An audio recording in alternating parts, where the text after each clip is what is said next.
பாகம் 4. ஹாஜர், இஸ்மாயில் மற்றும் மக்காவின் ஆரம்பம். இப்ராஹிம் நபி தம் மனைவி சாராவுடன் வாழ்ந்து வந்தார். சாராவுக்கு குழந்தை பாக்கியம் இல்லாததால் அவருடைய அனுமதியுடன் ஹாஜரை திருமணம் செய்து கொண்டார். ஹாஜருக்கு அழகிய குழந்தை இஸ்மாயில் பிறந்தான், அல்லாவின் அருளால். ஆனால் அல்லாவின் கட்டளை வந்தது. இப்ராஹிம் நபி ஹாஜரையும் சிறு குழந்தை இஸ்மாயிலையும் எடுத்து வறண்டு கிடக்கும் மக்கா பள்ளத்தாக்குக்கு அழைத்துச் சென்றார். அங்கு தண்ணீரோ உணவோ மனிதர்களோ இல்லை, வெறும் பாறைகளும் வெயிலும் மட்டுமே. இப்ராஹிம் தம் குடும்பத்தை அங்கு விட்டு திரும்பிச் செல்லும்போது இதயம் கனத்தது.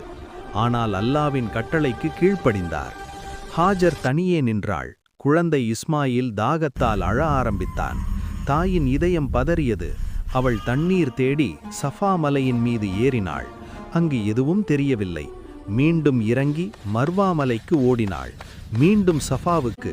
இப்படி 7 முறை ஓடினாள், கண்ணீரும் நம்பிக்கையும் கலந்து.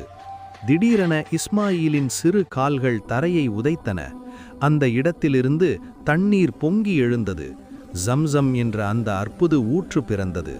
ஹாஜரின் கண்கள் ஆனந்த கண்ணீரால் நிரம்பின. பின்னர் இப்ராஹிம் திரும்பி வந்து குடும்பத்துடன் இணைந்தார்.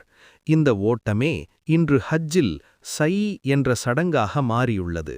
இதுவே மக்காவின் ஆரம்பம், அல்லாவின் அருளால் தொடங்கிய புனித நகரின் முதல் அத்தியாயம்.